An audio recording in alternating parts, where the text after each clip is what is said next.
हरे कृष्णा। मौसम ऐसा है ना, बारिश की वजह से थोड़ा सर्दी हो गया, इसकी वजह से थोड़ा ये हो। आइए हम लोग इस श्लोक को समझने का प्रयास करेंगे। इसमें विदुर जी बता रहे हैं, हे महर्षि, हे प्रभु, आपके जो शब्दों द्वारा मेरा और जीव भगवान और जीवों के संबंध के जो संदेश सब मेरा निवृत्त हो गए। अब मेरा मन पूर्णतया भगवान में प्रवेश कर रहा है। जिस तरह अर्जुन भगवत गीता का उपदेश भगवान के मुख से सुनता है, तभी वो यही ऐसा ही बोलता है, नष्ट मोह स्मृति लब्धो। हे भगवान, मेरा मोह सब नष्ट हो गया, अभी मुझे ज्ञान आ गया। इसी तरह अर्जुन भगवत गीता को सुन के इसी तरह वचन भगवान से बोलते हैं। इधर भी विदुर जी महर्षि मैत्रेय से यही कह रहे, मेरा मोह सब नष्ट हो गया, मुझे ज्ञान प्राप्ति हो गई, अभी मैं भगवान के चरण अरविंद में समर्पित होएगा। इधर हम लोग सुन सकते हैं मैत्रेय ने क्या बोला होगा विदुर से, और विदुर का क्या प्रश्न हुआ होगा, थोड़ा ये भी हम लोग देखें। विदुर ने क्या प्रश्न किया हो। ऐसे भी पहले 6 चैप्टर में भी विदुर ने प्रश्न किए थे, उसका हम लोग जान गए। अभी इस 7वें अध्याय में विदुर ने क्या प्रश्न किया, इसके बारे में हम लोग थोड़ा सा जानकारी लेंगे। पहला प्रश्न विदुर पूछते हैं, हे महर्षि, भगवान परिपूर्ण है एवं चिन्मय विग्रह एवं अपरिवर्तनीय है, वे प्रकृति के गुणों और उनसे क्रियाकलापों से किस प्रकार संबंधित हो सकता है। यदि उनकी लीला है तो अविकारी की क्रिया में किस प्रकार संपन्न होती है, और वे प्रकृति के गुणों के बिना अपने गुणों का प्रकटीकरण किस प्रकार करते हैं। ये विदुर का प्रश्न था। जैसे हम लोग अर्जुन का भी विराट रूप, जब भी भगवान का विराट रूप का दर्शन करने के लिए भगवान से प्रार्थना करते हैं, हे भगवान, मुझे विराट रूप का दर्शन करना है, उसी तरह इधर विदुर जी भी मैत्रेय से अपने मन में जो संशय था उसके बारे में प्रश्न पूछते हैं। ये जो है भगवान और प्रकृति, भगवान और प्रकृति का संबंध के बारे में इधर बहुत सुंदर से मैत्रेय मुनि ने वर्णन किया। भगवान सदैव एक समान रहते हैं। भगवान श्री कृष्ण दिव्य ज्ञान और शक्ति से सदैव एक समान रहते हैं, और भौतिक जगत में आ जाए, लौकिक जगत में भी प्रदर्शित होती है, और आध्यात्मिक जगत में भी वो एक समान नहीं रहता है, कभी वो परिवर्तित नहीं होता है। भगवत गीता में भी भगवान अपनी स्वकीय अंतरंगा शक्ति द्वारा माया नहीं, अंतरंगा शक्ति योग माया के द्वारा धरती पर अवतरण होते। लौकिक प्रकृति के गुणों के द्वारा उनका परिवर्तित होना, प्रभावित होना कभी नहीं है। भगवान अपनी स्वकीय अंतरंगा शक्ति द्वारा सगुण भी दिखते हैं, कभी निर्गुण भी दिखते हैं। जैसे इसमें बताया है, जैसे एक बड़ा राज्य रहता है, उधर राज्य में पहले जेल बनाते, कारागृह पहले बनाते। क्यों? क्योंकि जो भी गलत करता है, जो भी राजा का आज्ञा का पालन नहीं करते, उसको कारागृह में बंदी कर दिया जाता है। एक जो कारागृह का जो नियम है वो बंदी लोगों के लिए है, वो राजा के लिए नहीं है। बंदी लोगों को वो बंदी गृह में वो कानून के अनुसार उन लोग को चलना है, मगर राजा को इसका कुछ लागू नहीं होता है, क्यों? राजा ने उस कानून को निर्माण किया है। उसी तरह चिन्मय तत्व शब्द ही इसका इस बात का प्रमाण है। चिन्मय तत्व भगवान श्री कृष्ण का चिन्मय तत्व, जब भी भगवान अपने लीला करते, क्रीड़ा करते, इस भौतिक जगत में हम लोग देखते हैं, जो वृंदावन में वो लोग गोप बालों ग्वाल बालों के साथ खेलते हैं, यशोदा मैया के गोदी में अपना विश्व रूप का दर्शन कराते हैं, ये सब लीला है जो है वो सब गिव है। भौतिक दुनिया में आने पर भी वो कभी कलुषित नहीं हो जाता है। वैसे के जैसे है जो आध्यात्मिक दुनिया में वो पुरुषोत्तम भगवान के रूप में स्थित है, वैसे ही भौतिक दुनिया में भी वो उसी समान रहते, उसमें कोई भी परिवर्तन या कुछ नहीं होता है। अगर वो परिवर्तन होता है तो सुखदेव गोस्वामी जैसे बड़े बड़े साधु संत लोग क्यों भगवान के चरण में जाते थे, क्यों भगवान के शरण लेते थे? सुखदेव गोस्वामी भी बता रहे इस भागवतम में, सुखदेव गोस्वामी बताते हैं, हे भगवान आप कितने कृपालु है, दयालु है। अहो बकिया स्तनकाल पूतन, अहो बकिया स्तनकाल, स्तन में ऊपर विष लगा के आई हुई पूतना का भी अपने मातृ स्थान दिए, इतने कृपालु दयालु है। ऐसे हम लोग भागवतम में हर श्लोक में हम देखते भगवान की महानता का वर्णन देखते हैं। पर इधर विदुर ने ये प्रश्न क्यों किया है? जो अल्पज्ञ लोग जो रहते हैं, वो लोग अपने तर्क के साथ, अपने मनगढ़ंत से वो लोग सोचते भगवान भौतिक दुनिया में आते हैं और माया के द्वारा वशीभूत हो जाते हैं। भगवान बताते हैं मनुष्य जन्म में जब भी मैं आया मनुष्य रूप लेके आया, तभी मूर्ख लोग मुझे नहीं समझ पाए, मूर्ख लोग मुझे समझ नहीं पाए। भगवत गीता में भगवान बता रहे, भगवान द्वारा इस विश्व ब्रह्मांड की रचना क्यों हुई है? इस ब्रह्मांड की रचना भगवान के लिए नहीं हुई है। ये विश्व ब्रह्मांड की रचना, ये रचना जीवों के लिए हुई। जो जीव भगवान के आज्ञा का पालन करने के बिना अपने आप को भोक्ता मान के भगवान के साथ एक हो जाने का भ्रामक विचार कर विचलित हो जाते, उन जीवों को शिक्षा देने के लिए इधर ब्रह्मांड का रचना किए और उनको सब देते हैं भगवान, ज्ञान विद्या सब देते हैं और थोड़ा सा स्वातंत्र देते हैं, क्योंकि आप सुधर जाओ। ये जो भौतिक दुनिया में हम लोग आके अपना खुद का भाग्य हम लोग को खुद बनाने का रहता, भौतिक दुनिया में हमें भगवान छोड़ देते हैं, क्योंकि तुम्हारा भाग्य तुम बनाओ।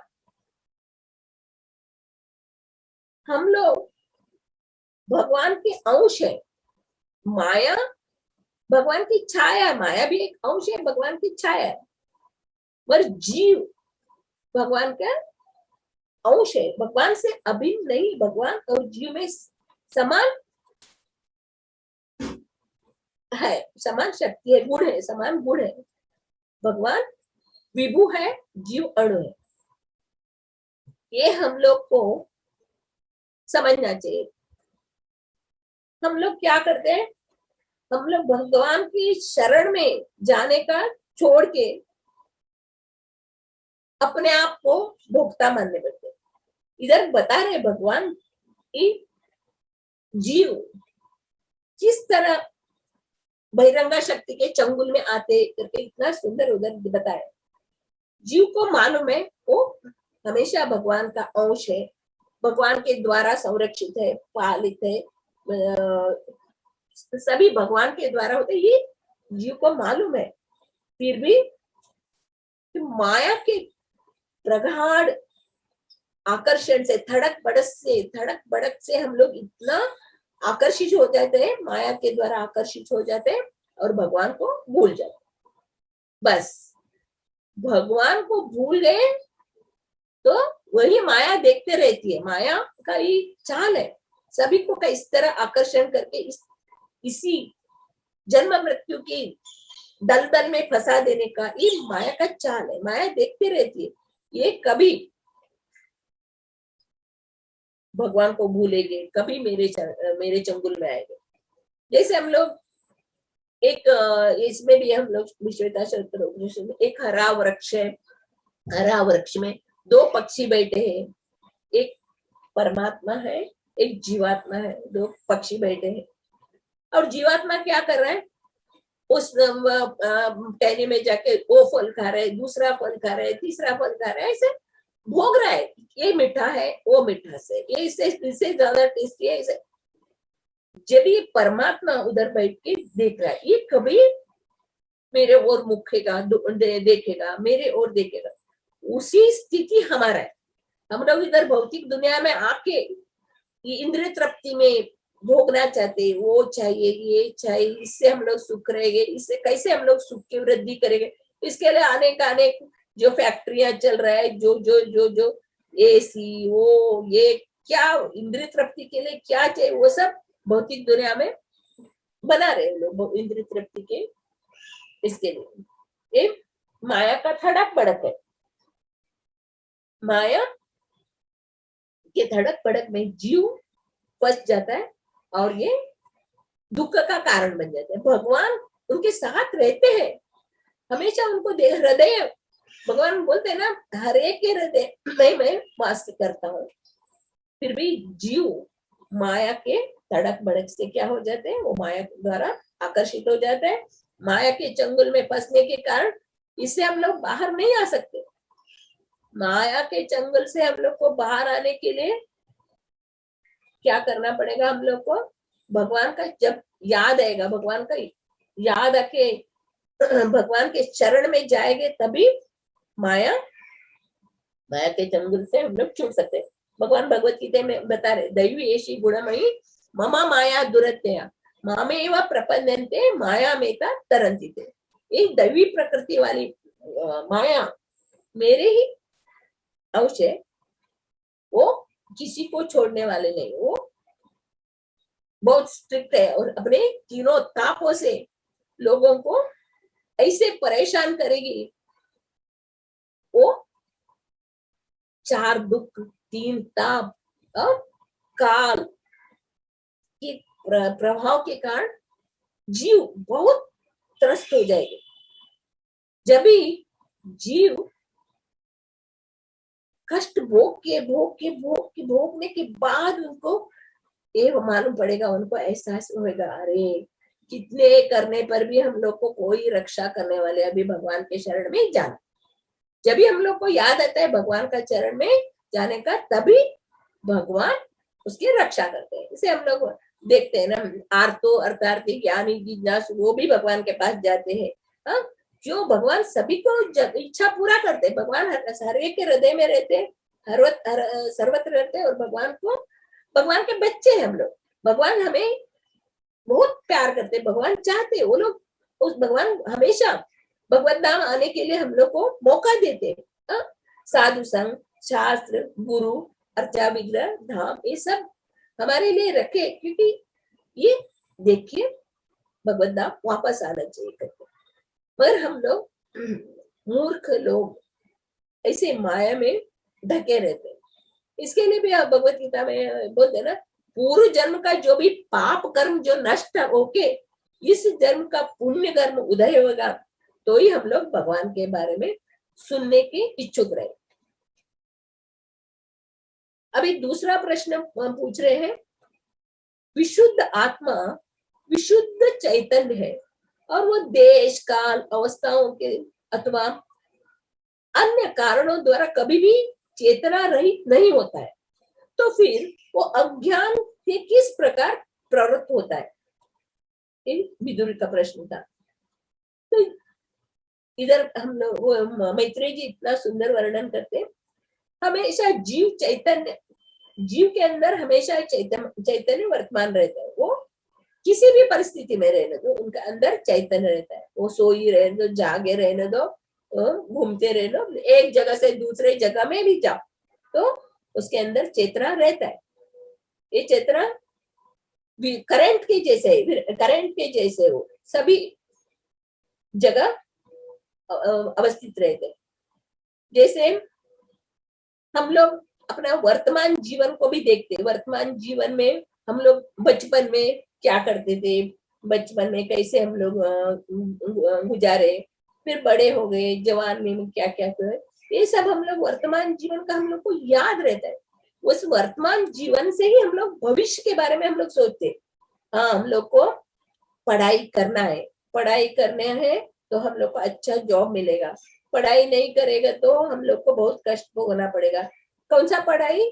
भगवत ज्ञान का पढ़ाई, विद्या, वो विद्या, भगवान ज्ञान ही वो विद्या है।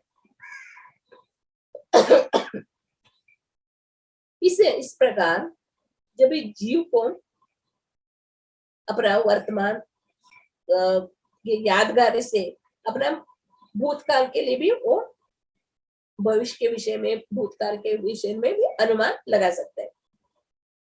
विष्णु पुराण और भागवतम में भी प्रारंभ में ही इसके बारे में बताया है। जीव अविद्या शक्ति द्वारा प्रभावित होता है करके। भागवतम भगवत गीता के श्लोक नंबर 5 में बताए, उद्धरे, भगवत गीता का श्लोक 5, उद्धरे आत्मानम आत्मानम अवसादे आत्मैव हत्यात्मनो बंधु आत्मैव रिपुरात्मनः। मनुष्य को चाहिए कि वो अपने मन की सहायता से अपना उद्धार करे और अपने को नीचे न गिरने दे। यह मन बद्ध जीव का मित्र भी है और शत्रु भी है।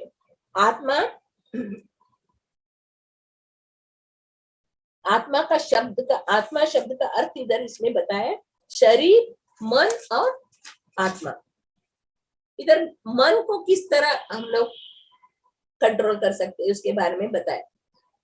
मन को ऐसा परिशिक्षित करे कि प्रकृति के तड़क भड़क में आकृष्ट न हो और इस तरह बद्ध जीव की रक्षण कर सके। दूसरा, मनुष्य को इंद्रिय विषयों से आश्वस्त होकर अपने को पतित न करे। तीसरा, योग पद्धति का उद्देश्य है मन को इंद्रिय विषयों के प्रति आसक्ति से हटाना। ये योगासन, योग विद्या से यही करते हो लोग, को इंद्रियों विषयों से मन को हटाते हैं।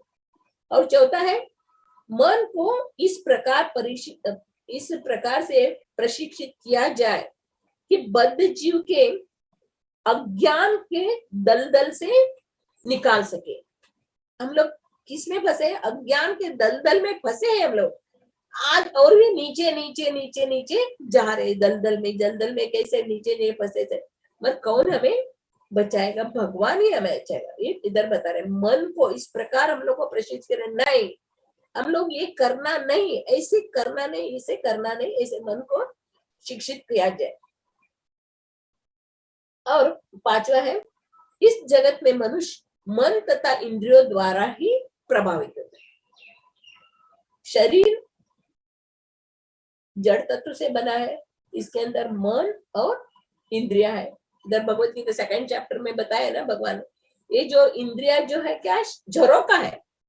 पंचेंद्रिया जो है, आंख, कान, नाक, ये सब झरोका है। आंख से कुछ हम लोग देखे तो बस मन में प्रवेश करते हैं, कान से कुछ सुने तो बस, नाक से जो सुने उसका हम लोग संग्रह करते हैं, जीभ से खाए उसका भी हम लोग झरोके। मन तथा इंद्रियों को कैसे इस जगत में मनुष्य मन तथा इंद्रियों द्वारा ही प्रभावित होता है, इसको कैसे वश में करने का ये भी बताए। शुद्ध आत्मा इस संसार में इसीलिए फंसा हुआ है क्योंकि मन मिथ्या अहंकार में लगकर प्रकृति के ऊपर प्रभुत्व जताना चाहते हैं। मन क्या करता है?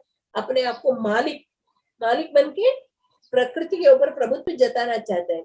इसके लिए हम इस संसार में फंस गए हैं।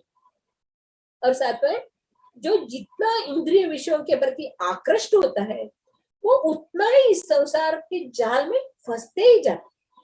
कितने हम लोग इंद्रिय तृप्ति के विषय में ज्यादा से ज्यादा, हाँ हम लोग ये करे तो सुख रहेंगे, वो करे तो सुख रहेंगे, इससे खुशी रहेगी, इसी से हम लोग आनंद, ऐसे हम लोग इंद्रिय तृप्ति के विषय में आकृष्ट रहेंगे, उसी प्रकार हम लोग इस संसार में फंसते जाएंगे और भी फंसते जाएंगे। अमृत बिंदु उपनिषद में दिया है, मनः मनुष्याणां कारणं बंध मोक्षयो, बंधाय विषय संगो मुक्ति निर्विषय मनः। मन ही मनुष्य के बंधन और मोक्ष का कारण है। इंद्रिय विषयों में लीन रहने वाला मन बंधन का कारण बन जाता है और इंद्रिय विषयों से विरक्त मन मोक्ष का कारण है। अतः जो मन को निरंतर कृष्ण भावनामृत में लगा रहता है वही परम मुक्ति का कारण है। जिसने मन को जीत लिया है उसने ही पहले परमात्मा को प्राप्त कर लिया। ये विदुर का प्रश्न का दूसरा प्रश्न का था। अभी और पूछ रहे विदुर, भगवान कृष्ण परमात्मा के रूप में सब प्राणियों के हृदय में अवस्थित है, फिर भी जीवों के कर्म की परिणाम दुर्भाग्य और दुख क्यों होते हैं? भगवान हर एक के हृदय में अवस्थित है, फिर भी जीव दुखी क्यों है? इधर वही बता रहे हैं, अविद्या के द्वारा जीव अपने आप को मालिक मानता है, वो भगवान के शरण में नहीं जाते। जीव चेतन प्राणी गुणतः और भगवान से अभिन्न है। जब तक भगवान के याद में हम लोग रहते, इधर बता रहे विशेष रूप से भगवान श्री कृष्ण के उपस्थिति में जीव की बद्धावस्था में उसका ज्ञान अविद्या द्वारा आवृत नहीं किया जा सकता, क्योंकि भगवान के शरण में हम लोग रहे तो हमें अविद्या छू भी नहीं सकता। अविद्या के द्वारा हम लोग आकृष्ट नहीं हो सकते, क्योंकि हमेशा भगवान का संरक्षण रहता है, हमारे ऊपर भगवान कृपा रहता है। देख, भगवान अपने भक्तों को ज्यादा से ज्यादा, भगवान भगवत गीता में बोलते हैं ना, मन मना भव मद भक्तो मध्याजी माम नमस्करो मामे वैश्य सत्यम ते प्रतिजाने प्रियोसी में, सिर्फ मुझे प्रणाम करो, मुझे पूजा करो, बस आप ही मेरे लिए अत्यंत प्रिय हो। भगवान भगवत गीता में हमें सिखाते बताते, फिर भी हम मूर्ख जीव जिद्दी बच्चों जैसे हम लोग मालिक बनने का कोशिश करते हैं। इधर वापस विदुर जी बोल रहे, हे महान मनीषी, मेरा मन अज्ञान के संकट में अत्यंत भ्रांत है, अज्ञान के संकट से अत्यंत भ्रांत है, इसलिए मैं आपसे प्रार्थना करता हूं कि आप मेरे इस भ्रम को दूर करें। इधर भ्रम के बाद इन्हें भ्रम मैंने मानसिक चिंतन, मानसिक चिंतन के द्वारा जो भी पूर्ण शरणागत भगवान के शरणागत है उनको ये चिंता नहीं रहता, पर जो भगवान के शरणागत नहीं है इनको मानसिक चिंतन रहते। इसे इधर मानसिक चिंतन वालों के रिप्रेजेंटेटिव होकर विदुर मैत्रेय जी से प्रश्न कर रहे।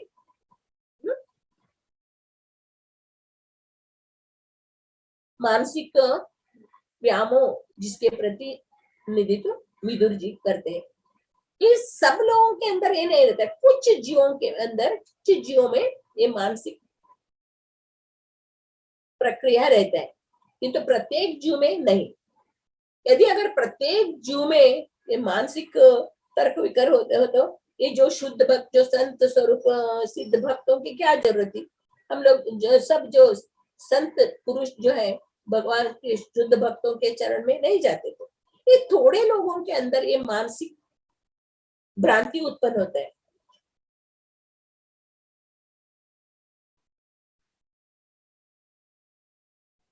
इसमें कैसे मैत्रेय जी उत्तर देते हैं। पहले मैत्रेय जी विदुर जी का क्वेश्चन से उनको आश्चर्य होता है, मगर उन्होंने उनका पूरा ठीक से उत्तर देते हैं, क्योंकि भगवान के शुद्ध भक्त जो भी उलझे जीवों का प्रश्न रहता है उसका वो लोग ठीक ठीक से उनको ज्ञान देते, समाधान करते हैं। इधर ये बता है जो नए नए जो भक्ति में आते हैं, नव दीक्षित भक्त रहते हैं, वो लोग भगवान के बारे में पूरा ज्ञान नहीं रहता है उनको। वो लोग सूर्य प्रकाश को देखेंगे, बाद में सूर्य को देखेंगे, यानी ब्रह्मेति परमात्मेति भगवानेति, इस पर ब्रह्म अर्थात भगवान के बारे में पूरा नहीं जानते। वो लोग सोचते हैं क्या भगवान मायादार वशीभूत है, हाँ? और साथ ही ये भी बताए नहीं, ये बद्ध नहीं होते, भगवान मायादार वशीभूत भी बोलते हैं, और ये भगवान बद्ध नहीं है, बद्ध नहीं होते, बद्धात्मा नहीं है करके ये भी बोलते हैं। सब तर्क शास्त्र का विरुद्ध है। तर्क शास्त्र ये जो क्वेश्चन विदुर ने क्यों पूछा है, ये मंडू दार्शनिक जो लोग हैं, भगवान के बारे में विश्वास नहीं करते हुए वो अपने मन गणन तर्क से भगवान को जानने का प्रयास करते। इसके लिए एक विदुर जी ने एक प्रश्न पूछा है। माया भगवान की बहिरंगा शक्ति है, भगवान की अंश है। माया शक्ति भगवान को छू भी नहीं सकती। अगर व्यासदेव जी अपने पूर्ण परिपक्व अवस्था में भगवान का ध्यान कर, भागवतम लिखने के पहले वो भगवान का ध्यान करते, भगवान का ध्यान करते, और ध्यान करते वो भगवान का दर्शन होता है, भगवान का पूरा सुंदर भगवान का दर्शन होता है। उसके पीछे उनको बहिरंगा शक्ति माया भी दिखती है, माया पीछे छाया जैसे खड़ी है। और ये भी देखते हैं व्यासदेव ये बद्ध जीव का ज्ञान को किस तरह माया ने बांध दिया है। माया ने ये बद्ध जीव का जो ज्ञान को क्या कर दिया, वो पूरा ढक दिया है। विश्वनाथ चक्रवर्ती ठाकुर और जीव गोस्वामी जैसे महान भाष्यकारों ने भी इस विषय में निरूपण किया, बताया है। बहिरंगा शक्ति इस प्रकार कार्य करती है जिसका कोई समझ में नहीं सकता। इसका बहुत सूक्ष्म स्थिति से ये कार्य करती है, इसको जानना आसान नहीं है। जैसे विदुर जैसे महान आत्मा को भी मैत्रेय ऋषि से पूछ के इसका समाधान प्राप्त किया। हम जैसे मूर्ख लोग इसके बारे में हम लोग समझ नहीं पाएंगे, और दार्शनिक लोग तो अपने मन गणंत सोच करने वाले, ये भगवान तक वो लोग पहुंचेंगे ही नहीं। इधर बताया है प्रकृति के लौकिक गुण यानी सतोगुण। सतोगुण क्या है, भगवान का गुण है। सतोगुण भगवान का गुण है। इसके इस प्रकार शक्ति और शक्तिमान में अंतर नहीं है, और अंतर भी है। भगवान का शक्ति अलग अलग प्रकार से विस्तरित हुआ है, अलग अलग। इसमें कैसे हम लोग लाइट का उदाहरण ले सकते हैं, एक करंट है, उसको हम लोग अलग अलग टाइप से, कभी ठंडा करने के लिए, कभी गर्म करने के लिए, किसी के लिए भी हम लोग यूज कर सकते हैं। ऐसे भगवान की शक्ति अनंत जगह से फैला हुआ। माया भी एक शक्ति है।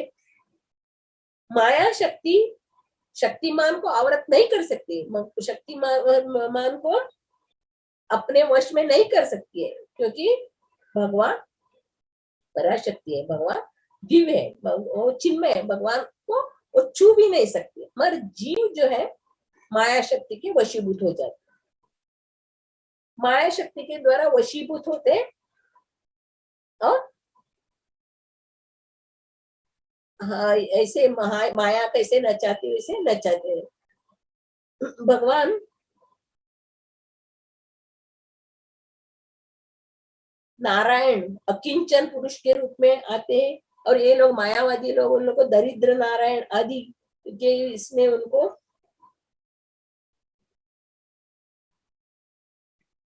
प्रार्थना करते हैं, उनका भगवान का स्तुति करते हैं। मगर ये प्रतिपादन होता है कि इधर माया शक्ति भगवान को भी वशीभूत कर रहे हैं। वो लोग देखते हैं ये माया भी भगवान को भी वशीभूत कर दिया है। जीव गोस्वामी और विश्वनाथ चक्रवर्ती ठाकुर इसकी व्याख्या करते हुए बड़ा सुंदर दृष्टांत प्रस्तुत करते हैं। उनका कहना है सूर्य संपूर्ण ब्रह्मांड में प्रकाशित करता है। सूर्य का प्रकाश पुंज सभी ब्रह्मांड को प्रकाशित करता है। उसके साथ बादल भी आता है, उसके ऊपर अंधकार भी आ जाता है, हिमपात भी होता है, मगर बहुत भिन्न भिन्न अंश है। सूर्य के बिना हमारा कुछ जीवन चलेगा। सूर्य के बिना, सूर्य के बिना आकाश का न तो मेघ समूह तो अंधकार से आवृत होना संभव है और धरती पर हिमपात होना भी संभव है। इस जीवन सूर्य के द्वारा ही संपोषित है। फिर भी जीवन अंधकार अव्यवस्थित भी होता है। जीवन में अंधकार अव्यवस्थित होता है। जब भी हम लोग देखते हैं आकाश में बादल का समूह आया है, हिमपात हो रहा है, सूर्य ऐसे ही देखे तो बहुत दूर दूर दूर रहता है। ये इस बादलों से हिमपातों से उनका कुछ बहुत दूर रहता है, उसको कोई छू नहीं सकते। केवल अल्पज्ञ लोग ही कहते हैं सूर्य मेघों द्वारा आच्छादित है, अंधकार से ढका है। इस प्रकार ब्रह्मा अथवा परमात्मा भगवान माया शक्ति के से अप्रभावित रहता है। कभी भी माया शक्ति से वो प्रभावित नहीं रहता। श्रीमद् भागवतम में भी देवताओं लोग स्तुति करते हैं, प्रभु श्री कृष्ण से प्रार्थना करते हैं केवल उन लोगों के द्वारा ही आपको समझे जाते हैं। सब लोग आपको नहीं समझ सकते। जो उन प्रभु की दिव्य सेवा में व्यस्त है वो लोग ही भगवान को जान सकते हैं। ये देवतागण भी स्वीकार किया, भगवान के सेवा करने से भगवान को जान सकते हैं। यदि भाई भगवान श्री कृष्ण भौतिक प्रभुत्व सृष्टि से पृथक है, फिर भी वे देवताओं से पूजित है। देवता लोग भगवान को पूजा करते, उनको मालूम है, देवता लोगों को मालूम है भगवान ही इस समग्र विश्व का अभिव्यक्ति करने वाले, सृजन, संरक्षण और संहार करने वाले देवताओं लोगों को मालूम है। इसके लिए वो लोग हमेशा भगवान की सेवा में लगे रहते। जीव आत्मा का स्वरूप के संबंध में इधर और एक प्रश्न है, आत्मा के संबंध में क्यों यातना में है। इधर विदुर जी पूछते जीव कितने दुख भोग रहे हैं। मनुष्य इधर एक उदाहरण दिया है, जैसे स्वप्न में हम लोग हमारा सर काट दिया है और दीवार पे टांगा है। इधर श्लोक में आता है, शिक्षक अपने बहुत उछल कूद करने वाले नटखट बच्चों को शिक्षा देने के लिए बताते तुम्हारा सर काट के दीवार पे टांगे। सपने में जो दृष्टांत हम लोग देखते हैं पर वो सच नहीं है, सपने में है। पर जो ऐसा हम लोग सर काट दिया तो क्या हो गया, हमारा प्राण ही चला जाता है। हम लोग कैसे देख सकते हैं? ये भौतिक दुनिया में हम लोग ऐसे चल रहे हैं। हम लोग जो हम लोग को नहीं है, सच नहीं है, उसको हम लोग सच मान के हम लोग चल रहे। बालक किस तरह भयभीत होकर वो विशुद्ध आत्मा का क्लेश और स्वरूप को देख के डर जाता है, मगर वो सच नहीं, तो वो देख ही नहीं सकता है। तो वो सर काटेगा तो क्या देखेगा। इधर मैत्रेय जी बताए हैं, जो जीव आत्मा के क्लेश और स्वरूप का विच्छेदन भगवान श्री कृष्ण की बहिरंगा शक्ति द्वारा घटित होता है और उन दुशील जीवधारियों के नियंत्रण करती है। तो जब भी माया बहिरंगा शक्ति भगवान के द्वारा जो भगवान के साथ हमारा संबंध था, हम वो देखते हैं भगवान के द्वारा इसका संबंध टूटा है, तो तुरंत वो क्या करते हैं, दुशील जीवधारी, इधर बता रहे दुशील है ना, जो दुरात्मा बुरे भगवान से दूर हटे वैसे दुशील जीवधारियों को नियंत्रण करते हैं। भगवान की इच्छा के विरुद्ध ये चलता है। वस्तुतः जीवों के लिए न कोई बंधन है, न कोई क्लेश है, न कभी अपने विशुद्ध ज्ञान से वंचित है। अपनी विशुद्ध चेतना जब वह किंचित गंभीरता पूर्वक सोचेंगे, हमारा चेतना के बारे में सोचेंगे, तो उसको अपनी निजी स्थिति मालूम पड़ेगा। जब हम लोग माया में डूबे रहते हैं, हम लोग सब हमारे ज्ञान को ही भूल जाते हैं। जब हम लोग गंभीर स्थिति में हमारा चेतना के बारे में जब हम लोग सचेत होके सोचेंगे, गंभीरता पूर्वक अपनी स्थिति के विषय में सोचते, तब समझ लेता है कि हाँ, हम लोग भगवान की कृपा से ही जीवित है। भगवान हमारे हृदय में है, भगवान हमें हमेशा हमेशा भगवान हमारे रक्षा करते हैं। इधर भी वही बता रहे, जो भगवान के शरण में रहते हैं वो माया को आसानी से उतार सकते हैं। और एक बता रहे, पानी के अंदर हम लोग चंद्रमा का देखते हैं। पानी के अंदर चंद्रमा का बिंब हम लोग को कैसे दिखता है, वो हिलता डुलता दिखता है। वास्तविक चंद्रमा तो आकाश में स्थिर है, वो हिलते डुलते नहीं, पर पानी के अंदर हम लोग जो देख रहे हैं वो हिलता डुलता है।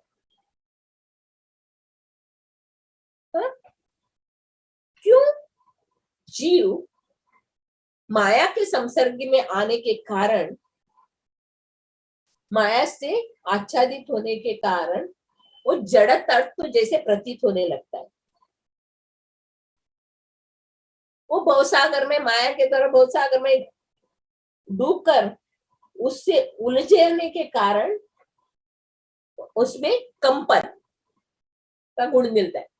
माया के कारण हम लोग माया के हाथ में वशीभूत हो गए, तो इसके लिए हमारे अंदर कंपन दिखता है।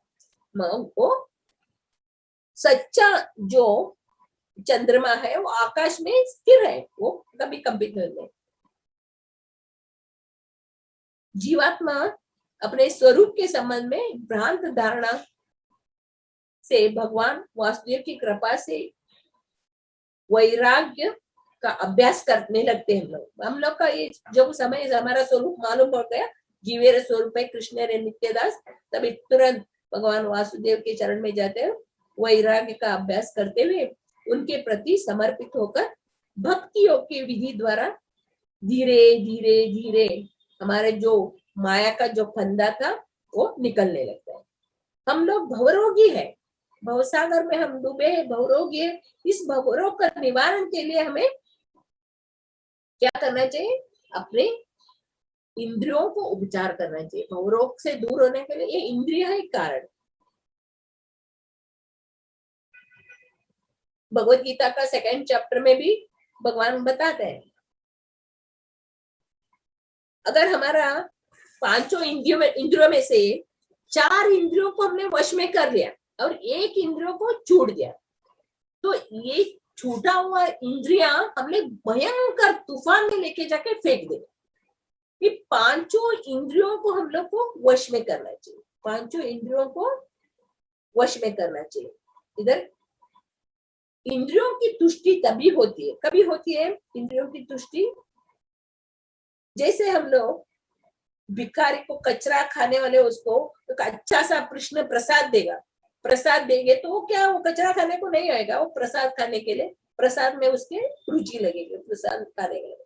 उसी तरह हमें हमारे मन को श्रेष्ठतर कर्मों में, भगवान की सेवा में प्रवृत्त करेंगे तो हमारा इंद्रिय संतुष्ट होगा। जैसे अम्बरीश महाराज का हम लोग देखते, सवै मना कृष्ण पदारण में अपने मन को, इंद्रियों को पूरा कृष्ण की सेवा में लगा दिया।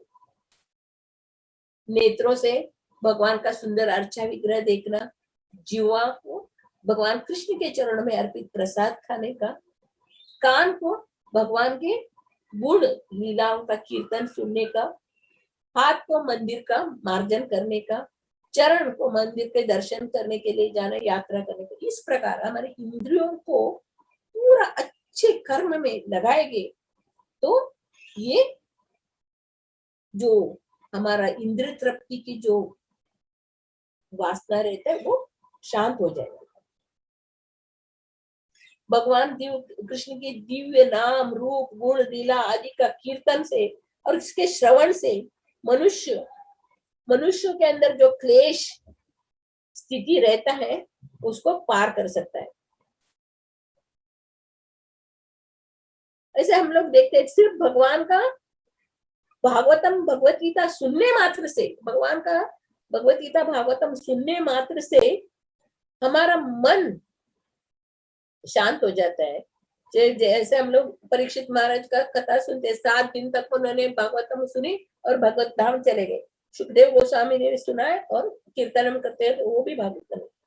उसी प्रकार बड़े बड़े भक्तगण जिनका मन पूरा पूरा भगवान के चरण में, जो स्वरूप सिद्ध व्यक्ति है भगवान का, उनका मन इंद्रिया सब भगवान के शरण में ही समर्पित है, उन लोगों का क्या स्थिति होगी। हम लोग सिर्फ सुनने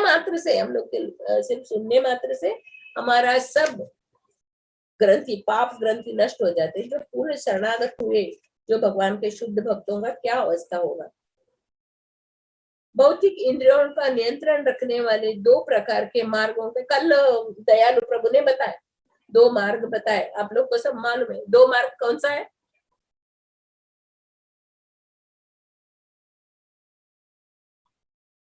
किसको मालूम है? हाँ बताइए बताइए। वैदिक भक्ति बताए ना।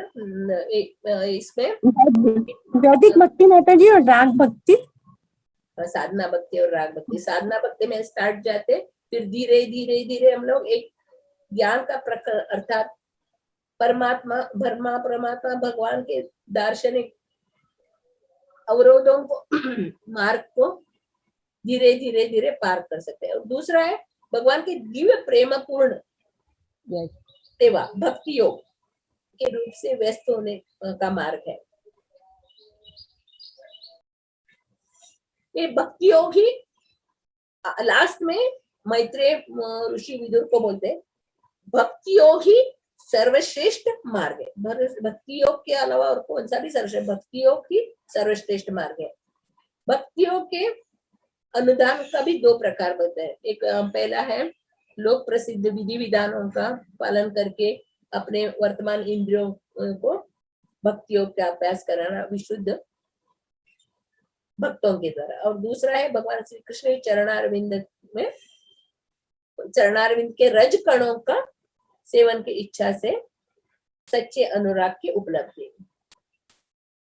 ये हम लोग इसमें देखा है कि धीरे धीरे धीरे जो भी रहने दो, पापी तापी जो भी होने दो, साधु संग सर्व सहायक शास्त्र कहे, लव मात्र साधु संग सर्व सिद्धि हो। क्षण मात्र के साधु संग से उनका पाप नष्ट हो जाए। भगवान बोलते पापी तापी कोई रहने दो, उनका मैं उद्धार कर दूं। मैत्रेय और विदुर जी का ये अंतिम उत्तर था। भगवान श्री कृष्ण की भक्ति ही लौकिक यानी बद्ध जीव के क्लेश पूर्ण परिस्थितियों से उपशमन करता है। भक्ति योग ही सब क्लेशों को दूर करता है। ऐसे हम लोग भगवत गीता में भी सुनते हैं। और ये मुकुंदमाला स्तोत्र में राजा कुलशेखर ने एक श्लोक बताया है।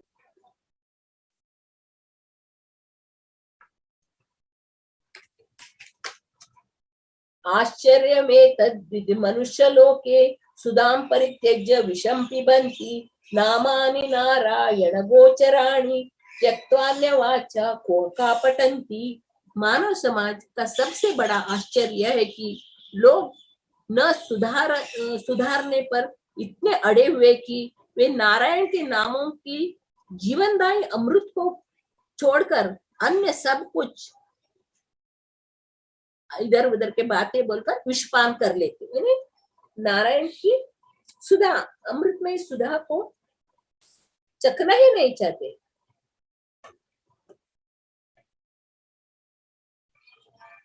इस संसार में प्रतिदिन इधर युधिष्ठिर महाराज को भी यक्ष ने प्रश्न किया था, इस दुनिया में आश्चर्यजनक घटना कौन सा है?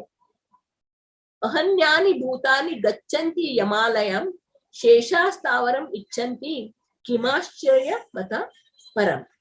इस संसार में प्रतिदिन असंख्य जीव मृत्यु लोक को जाते, फिर भी वे बचे रहते, वे यहाँ पर स्थायी पद की आकांक्षा करते। भला इससे बढ़कर आश्चर्य की बात और क्या हो सकती है? कितना सुंदर उपदेश दिया है जी, इतना सुंदर भगवान का जो भक्ति को प्राप्त करने का छोड़कर हम लोग इधर उधर भाग रहे। इधर भगवान भक्त है, भगवान का शरण पकड़ने से भगवान बोलते मेरे भक्त से प्रिय मुझे कोई और कोई नहीं है, मेरा भक्त मेरे लिए अत्यंत प्रिय है, मैं मेरे भक्तों के हृदय में मैं वास करता हूँ और मैं मेरा भक्त मुझ में वास करते हैं।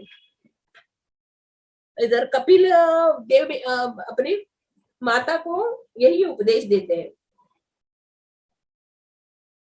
कपिल देव अपनी माता देवहूति को भक्ति के विधि विषय प्रश्नों के उत्तर देते हैं। जो कोई भक्ति कार्य में प्रगति करता जाता है, क्यों तो वो विधि अधिकाधिक स्पष्ट एवं प्रेरणाप्रद होती रहती है। जब तक मनुष्य को गुरु के उपदेशों का पालन से यह आध्यात्मिक प्रेरणा प्राप्त नहीं हो पाती, तब तक वो प्रगति करना संभव नहीं है। अतएव इन उपदेशों के पालन के लिए रुचि का विकास ही किसी भक्ति का परीक्षा है। रुचि हमारे अंदर भगवान की भक्ति का रुचि है, हम लोग सोचना चाहिए हाँ हम लोग इसमें आगे बढ़ रहे हैं। प्रारंभ में योग्य गुरु में भक्ति विज्ञान के श्रवण द्वारा आत्मविश्वास उत्पन्न करना चाहिए। तत्पश्चात जो ये भक्तों की संगति करता है और गुरु द्वारा बताए गए साधनों को ग्रहण करता है, करने की चेष्टा करता है, जो ही भक्ति संपन्न करने से उसके सारे संदेह तथा अन्य अवरोध दूर हो जाते हैं। जो भगवान के संदेशों को श्रवण करता है, त्यों भगवान के दिव्य सेवा के प्रति प्रबल अनुरक्ति उत्पन्न होती है।